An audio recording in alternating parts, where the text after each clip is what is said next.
काठमाडौँ जिल्ला अदालतबाट 2080-3-1 गते, 80-3-15 गते र 80-3-31 भएको आदेश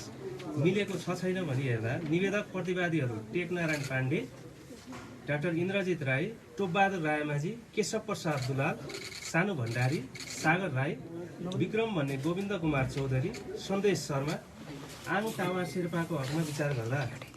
यी प्रतिवादीहरू उपरको जारी दरखास्त, प्रतिवादीको एक आपसको पोल बयान, पीडितहरूको घटना विवरण कागज समेतका तत्काल प्राप्त प्रमाणका आधारमा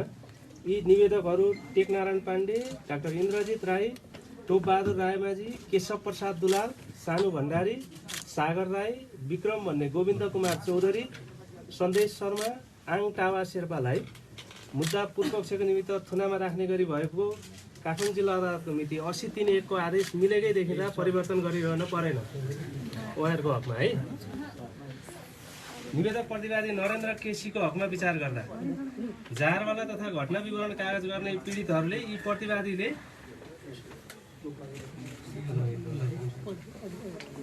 नरेन्द्र केसीको नाम उल्लेख गरेका छैन, सहप्रतिवादीले पनि यी प्रतिवादी अभियोग दाबीको कसुरमा संलग्न नरहेको भनी पोल गरेको देखिँदैन। प्रतिवादी अधिकार प्राप्त अधिकारी तथा अदालत समक्ष बयान गर्दा अभियोग दाबीको कसुरमा पूर्णतः इन्कार रही बयान गरेको देखिन्छ। अनुसन्धानको सिलसिलामा सङ्कलित सबूत प्रमाणबाट यी प्रतिवादीले ठगीको रकम प्राप्त गरेको पुष्टि हुन नसकेको अवस्था समेतलाई विचार गर्दा प्रतिवादीलाई मुद्दा पूर्वपक्षका निम्ति थुनामा राख्ने गरी भएको ता अदालतको मिति 80-3-1 को आदेश बेरितको देखिँदा बदर गरिदिएको छ। अब सहप्रतिवादी केशव दुलाल र टेकनारायण पाण्डे बीच भएको मोबाइल म्यासेजमा यी प्रतिवादीको नाम समेत उल्लेख भएका समेतका तत्काल प्राप्त प्रमाणका आधारमा पछि बुझ्दा ठहरे बमोजिम हुने गरी हाल यी निवेदक प्रतिवादी नरेन्द्र केसीबाट मुलुकी फौजदारी कार्यविधि संहिता 74 को दफा 68 र 72 बमोजिम रु 10 लाख नगद धरोट वा बैंक जमानत दिएली तारिकमा राखी मुद्दाको पूर्वपक्ष गरी नियमअनुसार गर्नु। निवेदक हरिभक्त महर्जनको हकमा विचार गर्दा जारवाला तथा घटना विवरण कागज गर्ने पीडितहरूले यी प्रतिवादीले ठगी गरेको, निजबाट रकम लिएको भनी प्रतिवादी हरिभक्त महर्जनको नाम उल्लेख गरेका छैन। अन्य सहप्रतिवादीले पनि यी प्रतिवादीको पोल गरेको देखिँदैन। प्रतिवादी अधिकार प्राप्त अधिकारी तथा अदालत समक्ष बयान गर्दा अभियोग दाबीको कसुरमा पूर्णतः इन्कार रही आफू दिएका बचत तथा ऋण सहकारी संस्थाको सञ्चालक रहेको, सहकारीको लागि रकम आवश्यक भइरहेको अवस्थामा आफ्नो चिन्जानका मानिस यस मुद्दाका सहप्रतिवादी सन्देश शर्माबाट सहकारीको लागि भनी रकम माग गरी मैले आफ्नो श्रीमती प्रतिवादी लक्ष्मी महर्जन तथा सहकारीका हाकिम प्रतिवादी केशव तुलाधर समेतको खातामा रकम हाल्न लगाएको हो भनी बयान गरेको देखिन्छ। झारवाला गजेन्द्र बुढाथोकीले रकम पठाएको देखिए तापनि निजले यी प्रतिवादी समेतले ठगी गरेको भनी यी प्रतिवादी उप पोल उजुर गरेको नदेखिएको अवस्था समेतलाई विचार गर्दा प्रतिवादीलाई मुद्दा पूर्वपक्षका निम्ति थुनामा राख्ने गरी भएको ता अदालतको मिति 80-3-1 को आदेश बेरितको देखिँदा बदर गरिदिएको छ। अब यी प्रतिवादी समेतका प्रतिवादी लक्ष्मी महर्जन तथा केशव तुलाधरको खातामा रकम आएको समेतका तत्काल प्राप्त प्रमाणका आधारमा पछि बुझ्दा ठहरे बमोजिम हुने गरी हाल यी निवेदक प्रतिवादी हरिभक्त महर्जनबाट रु 15 लाख नगद धरोट वा बैंक जमानत दिएली तारिकमा राखी मुद्दाको पूर्वपक्ष गरी नियमअनुसार गर्नु। निवेदक प्रतिवादी लक्ष्मी महर्जनको हकमा विचार गर्दा निश्चित संलग्न जारी दरखास्त, पीडितको घटना विवरण कागज तथा सहप्रतिवादीको बयान यी प्रतिवादीको कसुरमा संलग्न रहेको भन्ने उल्लेख भएको देखिँदैन। प्रतिवादी लक्ष्मी महर्जन आरोपित कसुरमा पूर्णतः इन्कार रही बयान गरेको देखिन्छ। सहप्रतिवादी हरिभक्त महर्जनले अदालत समक्ष बयान गर्दा मैले निजको खाता नम्बर प्रतिवादी सन्देश शर्मालाई पैसा पठाइदिनको लागि दिएको भन्ने कुरा उनलाई थाहा थिएन। मैले मेरो श्रीमती प्रतिवादी लक्ष्मी महर्जनको खाता तथा कनेक्ट आइपिएस चलाएर उक्त रकम मेरो संस्थाको प्रयोगको लागि मेरो खातामा ट्रान्सफर गरेको हो, त्यो कार्यमा मेरो श्रीमतीको संलग्नता छैन भनी गरिदिएको बयान समेतका तत्काल प्राप्त प्रमाणबाट यी निवेदक प्रतिवादी लक्ष्मी महर्जनको कसुरमा संलग्नता पुष्टि भएको नदेखिँदा निजलाई मुद्दा पूर्वपक्षको निम्ति धरोटी तारिकमा राख्ने गरी भएको ता अदालतको 80-3-1 को आदेश बेरितको देखिँदा बदर गरिदिएको छ। अब मुद्दाको कारबाहीका क्रममा सङ्कलित सबूत प्रमाणबाट ठहरी बमोजिम हुने गरी यी निवेदक प्रतिवादी लक्ष्मी महर्जनलाई साधारण तारिकमा राखी मुद्दाको पूर्वपक्ष गरी नियमअनुसार गर्नुहोला। निवेदक प्रतिवादी शमशेर मियाको हकमा विचार गर्दा जारी दरखास्त, बेहोरा तथा घटना विवरण कागज गर्ने पीडितहरूको कागज बेहोराबाट यी प्रतिवादीले ठगी गरेको वा निजबाट रकम लिएको भनी प्रतिवादी शमशेर मियाको नाम उल्लेख भएको देखिएन। प्रतिवादी अधिकार प्राप्त अधिकारी तथा अदालत समक्ष बयान गर्दा अभियोग दाबीको कसुरमा पूर्णतः इन्कार छन्। सहप्रतिवादीको बयानबाट यी प्रतिवादी शमशेर मियाको कसुरमा संलग्नता रहेको समर्थित नभएको अवस्थामा निज प्रतिवादीलाई मुद्दा पूर्वपक्षको निमित्त थुनामा राख्ने गरी भएको ताँ अदालतको मिति 80/3 को आदेश बेरितको देखिँदा बदर गरिदिएको छ। यी प्रतिवादीको सरकारी सुविधाको गाडी ठगीको रकम ओसार पसार गर्न प्रयोग भएको भन्ने घटना विवरण कागज गर्ने झपटबहादुर खत्रीको कागज बेहोराबाट खुलेको समेतका तत्काल प्राप्त प्रमाणका आधारमा यी निवेदक प्रतिवादी शमशेर मियाबाट रु 10 लाख नगद धरोट वा ब्याङ्क जमानत दिएली तारिखमा राखी मुद्दाको पूर्वपक्ष गरी नियमअनुसार गर्नु। निवेदक प्रतिवादी आशिष बुढाथोकीको हकमा विचार गर्दा झारवाला रविन्द्र कार्कीको जारी दरखास्त तथा घटना विवरण कागज गर्ने पूर्णबहादुर अधिकारीको कागज बेहोरामा यी प्रतिवादीको नाम उल्लेख भए पनि यी प्रतिवादीसँग झारवालाको भेटघाट भएको वा प्रतिवादीले निजहरूसँग रकम माग गरेको देखिँदैन। प्रतिवादी आफ्नो खातामा झारवालाबाट रकम आएको तथ्यमा स्वीकार गरे पनि आरोपित कसुरमा पूर्णतः इन्कारलाई बयान गरेको देखिन्छ। झारवाला रविन्द्र कार्कीबाट यी प्रतिवादीको खातामा रकम जम्मा भएको रकम तत्कालै प्रतिवादी मध्येका केशव प्रसाद दुलालको पत्नी यस मुद्दाका अर्का प्रतिवादी दिपा हुमागाईको खातामा ट्रान्सफर भएको अवस्था मिसिल संलग्न कागजहरूबाट देखिन्छ। सहप्रतिवादीहरूको बयान समेत यी प्रतिवादी आशिष बुढाथोकी कसुरमा संलग्न भएको भनी समर्थित हुन नसकेको समेतका तत्काल प्राप्त प्रमाणबाट यी निवेदक प्रतिवादी आशिष बुढाथोकीलाई मुद्दा पूर्वपक्षको निमित्त थुनामा राख्ने गरी भएको ताँ अदालतको 80/3 को आदेश बेरितको देखिँदा बदर गरिदिएको छ। अब यी निवेदक प्रतिवादी आशिष बुढाथोकीलाई दफा 69 साधारण तारिखमा राखी मुद्दाको पूर्वपक्ष गरी नियमअनुसार गर्नुहोला। निवेदक प्रतिवादी सन्दीप रायमाझीको हकमा विचार गर्दा मिसिल संलग्न जारी दरखास्त तथा पीडितको घटना विवरण कागजबाट यी प्रतिवादी सन्दीप रायमाझीले पीडितसँग रकम लिएको देखिएन। प्रतिवादीले अधिकार प्राप्त अधिकारी तथा अदालत समक्ष बयान गर्दा अभियोग दाबीको कसुरमा इन्कार रहेका छन्। अनुसन्धानका सिलसिलामा सङ्कलित सबुत प्रमाणबाट निज प्रतिवादीको कसुरमा संलग्नता पुष्टि हुन नसकेको अवस्थामा यी प्रतिवादीलाई मुलुकी फौजदारी संहिता 74 को दफा 67(1) ख बमोजिम थुनामा राखी मुद्दाको पूर्वपक्ष गर्ने गरी काठमाडौँ जिल्ला अदालतबाट मिति 80/3(1) मा भएको आदेश बदर गरिदिएको छ। प्रतिवादी सानो भण्डारीको अधिकार प्राप्त अधिकारी समक्षको बयान समेतका तत्काल प्राप्त प्रमाणबाट प्रतिवादी सन्दीप रायमाझीलाई ऐजन संहिताको दफा 68(1) बमोजिम नगद 30 लाख नगद धरोट वा ब्याङ्क जमानत दिएली तारिखमा राखी मुद्दाको पूर्वपक्ष गरी नियमअनुसार गर्नु। निवेदक प्रतिवादी टेकनाथ रिजालको हकमा विचार गर्दा प्रतिवादी टेकनाथ रिजाल नेपाली नागरिकलाई भुटानी शरणार्थी बनाई अमेरिका लैजाने समेतका कसुरमा अधिकार प्राप्त अधिकारी तथा अदालत समक्ष बयान गर्दा इन्कार रहेका छन्। यी प्रतिवादीले जहारवाला समेतका मानिसहरूबाट रकम लिएको पुष्टि हुन सकेको छैन। अभियोग दाबीको कसुरमा यी प्रतिवादीको प्रत्यक्ष सहभागिता पुष्टि हुन नसकेको, प्रतिवादीको उमेर 76 वर्षको भई ज्येष्ठ नागरिक देखिएको, निजको मानसिक स्वास्थ्य समेतका समस्या देखिएको तथा प्रतिवादी शरणार्थी नेता भई नेपालमा निर्वासित जीवन व्यतीत गरी निज अन्य देशमा भागी जाने अवस्था समेत नदेखिँदा प्रतिवादी टेकनाथ रिजाललाई मुलुकी फौजदारी कार्यविधि संहिता 2074 को दफा 67 बमोजिम थुनामा राखी मुद्दाको पूर्वपक्ष गर्ने गरी भएको ताँ अदालतको 80/3(1) को आदेश मिलेको नदेखिँदा बदर गरिदिएको छ। अब प्रतिवादी रामशरण केसीको बयान समेतका तत्काल प्राप्त प्रमाणहरूबाट यी प्रतिवादी टेकनाथ रिजाललाई मुलुकी फौजदारी संहिता 2074 को दफा 68 र 72 बमोजिम 15 लाख रुपियाँ नगद धरोट वा ब्याङ्क जमानत दिएली तारिखमा राखी मुद्दाको पूर्वपक्ष गरी नियमअनुसार गर्नु। निवेदक प्रतिवादी टङ्ककुमार गुरुङका हकमा विचार गर्दा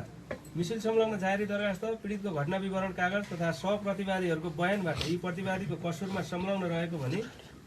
उल्लेख भएको देखिँदैन। प्रतिवादी टङ्ककुमार गुरुङले अधिकार प्राप्त अधिकारी तथा अदालत समक्ष आरोपित कसुरमा पूर्णतः इन्कार रही बयान गरेको देखिन्छ। यी प्रतिवादीले सञ्चालन गरेको होटल रेस्टुराँमा अन्य प्रतिवादीहरू आएको मिटिङ गरेको कारणबाट मात्र यी प्रतिवादी अहिले नै कसुरमा संलग्न रहेको भनी मान्न मिल्ने नदेखिँदा प्रतिवादी टङ्ककुमार गुरुङलाई थुनामा राखी मुद्दाको पूर्वपक्ष गर्ने गरी भएको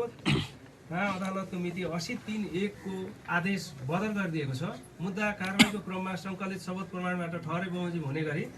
प्रतिवादीलाई मुलुकी फौजदारी कार्यविधि संहिता 2074 को दफा 69 बमोजिम साधारण तारिखमा राखी मुद्दाको पूर्वपक्ष गरी नियमअनुसार गर्नुहोला। निवेदक प्रतिवादी केशव तुलाधरको हकमा विचार गर्दा प्रस्तुत मुद्दाको जारी दरखास्त पीडितहरूको घटना विवरण कागज तथा सहप्रतिवादीहरूको बयान यी प्रतिवादी कसुरमा संलग्न रहेको भनी उल्लेख भएको देखिँदैन। प्रतिवादी अदालत समेतमा बयान गर्दा कसुरमा पूर्णतः इन्कार रहेका छन्। सहप्रतिवादी हरिभक्त महर्जनले अदालत समक्ष बयान गर्दा मेरो अफिसको बोस प्रतिवादी केशव तुलाधरलाई उक्त समय कोरोना भई हस्पिटलमा राखेको थियो। सो अवस्थामा उहाँको नामको खाता नम्बर मैले प्रतिवादी सन्देश शर्मालाई दिएको हो। उक्त कुरा प्रतिवादी केशव तुलाधरलाई थाहा थिएन भनी गरिदिएको बयान तथा देग बचत तथा ऋण सहकारी संस्था लिमिटेडको मिति 78/1/20 को प्रतिवादी हरिभक्त महर्जनलाई गरिदिएको मिसिल संलग्न अधिकार प्रत्यायोजन निर्णय समेतका तत्काल प्राप्त प्रमाणहरूबाट यी निवेदक प्रतिवादी केशव तुलाधरलाई मुद्दा पूर्वपक्षको निमित्त धरोटी तारिखमा राख्ने गरी भएको ताम अदालतको मिति 80/3/31 को आदेश बेरितको देखिँदा बदर गरिदिएको छ।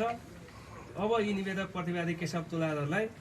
मुलुकी फौजदारी कार्यविधि संहिता 74 को दफा 69 बमोजिम साधारण तारिखमा राखी मुद्दाको पूर्वपक्ष गरी नियमअनुसार गर्नुहोला। निवेदक प्रतिवादी रामशरण केसीको हकमा विचार गर्दा प्रतिवादी रामशरण केसी अधिकार प्राप्त अधिकारी तथा अदालत समक्ष बयान गर्दा आफू र आफन्त समेत अमेरिका जान भनी सानो भण्डारीलाई पैसा दिएको बेहोरा उल्लेख गरे। प्रस्तुत कसुर वारदातको पीडित भएको बेहोरा उल्लेख गरेको देखिएको छ। आफूलाई ठगी भएको बेहोरा उल्लेख गरी निजले तत्कालै अख्तियार दुर्भोग अनुसन्धान आयोगमा उजुरी दर्ता गरेको समेत अवस्था छ। अनुसन्धानका सिलसिलामा सङ्कलित सबुत प्रमाणबाट प्रतिवादी अहिले नै कसुरदार पुष्टि हुन नसकेको तथा निजको स्वास्थ्य अवस्था समेतलाई विचार गर्दा प्रतिवादीलाई मुलुकी फौजदारी संहिता 2074 को दफा 67(1) ख बमोजिम थुनामा राखी मुद्दाको पूर्वपक्ष गर्ने गरी काठमाडौँ जिल्ला अदालतबाट मिति 80/3/1 मा भएको आदेश बेरितको देखिँदा बदर गरिदिएको छ। प्रतिवादी रामशरण केसीलाई एजेन्ट संहिताको दफा 68(1) बमोजिम नगद रु 15 लाख नगद धरोट वा बैंक जमानत लिई तारिखमा राखी मुद्दाको पूर्वपक्ष गरी नियमअनुसार गर्नुहोला। अब निवेदक बालकृष्ण खाँडको हकमा विचार गर्दा जारवाला तथा घटना विवरण कागज गर्ने पीडितले यी निवेदक प्रतिवादी बालकृष्ण खाँडले ठगी गरेको वा निजबाट रकम लिएको भने यी प्रतिवादीको नाम उल्लेख गरेका छैनन्। प्रतिवादी अधिकार प्राप्त अधिकारी तथा अदालत समक्ष बयान गर्दा अभियोग दाबीको कसुर पूर्णतः इन्कार रही बयान गरेको देखिन्छ। घटना विवरण कागज गर्ने तत्कालीन अवस्थामा गृह मन्त्रालयमा कार्यरत स्थानीय प्रशासन तथा प्रदेश समन्वय शाखाका प्रमुख शाखा अधिकृत सन्तोष प्रधानले बालकृष्ण पन्थीको कार्यदलले तयार पारेको प्रतिवेदन पछिल्लो समयमा मन्त्री परिषदबाट फिर्ता आई आफ्नो जिम्मामा रहेको विभिन्न समयमा उक्त प्रतिवेदन शाखा प्रमुख सागरमणि पाठक, उपसचिव शेखर पौडेल, महाशाखा प्रमुख फणेन्द्रमणि पोखरेल तथा सचिव टेकनारायण पाण्डेले माग्ने गरेका थिए। के कसरी उक्त प्रतिवेदनको समानान्तर अर्को प्रतिवेदन तयार भयो आफूलाई थाहा नभएको भनी आफ्नो बेहोरा लेखाएको देखिन्छ। प्रस्तुत मुद्दाका सहप्रतिवादी टेकनारायण पाण्डेको बयान समेतबाट यी निवेदक प्रतिवादीले उक्त प्रतिवेदन मागेको अथवा उक्त प्रतिवेदनमा कुनै चासो राखेको देखिँदैन। निवेदक प्रतिवादीलाई सुरु जिल्ला अदालतले थुनामा राख्दा प्रस्तुत मुद्दाका प्रतिवादी केशव दुलाल र अर्का प्रतिवादी टेकनारायण पाण्डे बीच भएको टेलिफोन संवादलाई पनि दिएको देखिन्छ। उक्त संवादमा उल्लेख भएको गिफ्ट भनेको रकम हो र उक्त रकम प्रतिवादी केशव दुलालबाट यी प्रतिवादीले लिएको भन्ने दावीका सम्बन्धमा मुद्दा अनुसन्धानका क्रममा बयान तथा तथ्यमा बयान गर्दा प्रतिवादी केशव दुलालले उक्त तथ्यमा इन्कार गर्दै आफूले प्रतिवादी बालकृष्ण खाँडलाई नभेटेको तथा निजलाई कुनै रकम नदिएको भनी उल्लेख गरेको पाइयो। तथ्यमा बयानमा निज प्रतिवादी केशव दुलालले टेकनारायण पाण्डेलाई रु 1,25,00,000 दिएको भनी उल्लेख गरेको देखिन्छ। प्रस्तुत मुद्दाका प्रतिवादी आङटावा शेर्पाले गरेको घटना विवरण कागज हेर्दा आङटावा शेर्पा प्रस्तुत मुद्दामा पहिला सरकारी साक्षीको रूपमा घटना विवरण कागज गरेको तथा तुरुन्तै पछि प्रतिवादी कायम गरेकोमा अनुसन्धान अधिकारी एवं अदालत समक्ष बयान गर्दा घटना विवरण कागजलाई यातना दिई गराएको भनी अस्वीकार गरी आफू कसुरमा इन्कार रही बयान गरेको पाइयो। प्रतिवादी टेकनारायण पाण्डेले प्रतिवादी नरेन्द्र केसीलाई सम्बोधन गरी लेखेको चिटमा प्रतिवादी बालकृष्ण खाँडको नाम उल्लेख नभएको तथा उक्त कागज प्रतिवादी टेकनारायण पाण्डेले आफू पक्राउ परेपछि लेखेको भन्ने तथ्य निजको बयान तथा निज बसेको प्रहरीको हिरासत कक्ष खानतलासी गर्दा डायरी तथा पेन बरामद गरेको मिसिल संलग्न बरामदी मुजुल्काबाट देखिन्छ। यसरी प्रतिवादी बालकृष्ण खाँड विरुद्ध किटानी जाहेरी नपरेको,